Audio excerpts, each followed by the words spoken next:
নমস্কার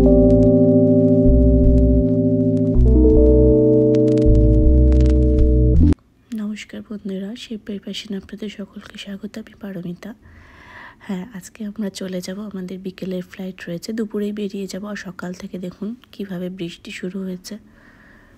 জানি না কতক্ষণ চলবে। আর কলকাতায় বৃষ্টি হলে তো রাস্তা পুরো জ্যাম হয়ে যায়। বেশি বৃষ্টি হলে একটু আগেই হয়তো বেরোতে হবে। যাই হোক, আজই শেষ সকালটা জুড়ে এইভাবেই বৃষ্টি ভেজা সকাল দেখেই আজকে হয়তো আমরা বেরোবো। আর এখন তাড়াতাড়ি যাই, রেডি হয়ে নিই ব্রেকফাস্ট করে। আমরা এয়ারপোর্টে পৌঁছে গেছি। এসে বাচ্চাগুলো খাইয়ে আনা হয়নি ব্রেকফাস্ট ছাড়া। বৃষ্টি হচ্ছিল, ভাবলাম যে যদি রাস্তায় জ্যাম থাকে তো যাই হোক, একটু সামান্য কিছু তারা খেয়ে নিয়েছিল।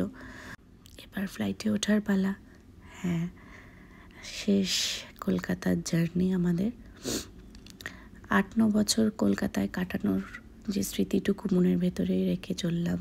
আবার এক নতুন জায়গা, আবার এক নতুনভাবে সব কিছু শুরু করতে। তো যাই হোক, দিল্লি আমরা পৌঁছে গেছি। এই 2 থেকে 2.5 ঘন্টার মধ্যেই সব কিছু হয়ে গেছে, সুষ্ঠুভাবে হয়েছে, এটাই যা। এবার এয়ারপোর্টের বাইরে থেকে আমরা একটা ক্যাব বুক করে আমাদের হোটেল ছিল। যেহেতু জিনিসপত্র এখনও ফ্ল্যাটে আসেনি, সেই ফ্ল্যাটে আসলে আমরা ফ্ল্যাটে গুছিয়ে টুছিয়ে একদম শিফট করব। তো জিনিসপত্র যতক্ষণ না আসছে হোটেলেই থাকতে হবে। বাচ্চাগুলোকে নিয়ে তো আর ফ্ল্যাটে ওঠা যাবে না।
পরের দিন সকালই মহালয়া, তাই এখন ঘড়িতে বাজে 6টা সকাল। দুজনে কফি নিয়ে চারিদিকটা দেখতে দেখতে ইউটিউবে মহালয়া চালিয়ে দিয়েছিলাম। এর বেশি আর কিছু করার ছিল না। কলকাতায় থাকলে হয়তো একটা সেই আবেগটা থাকতো। যাই হোক, আর আপনাদের মহালয়া কেমন কাটলো অবশ্যই জানাবেন কমেন্ট বক্সে। আপনারা কমেন্ট করলে আমার খুব ভালো লাগে। আর আজকে এত দূরই। নেক্সট ভিডিও খুব তাড়াতাড়ি আসবে। ভালো লাগলে লাইক, কমেন্ট, শেয়ার, সাবস্ক্রাইব করে পাশে থাকবেন। ধন্যবাদ।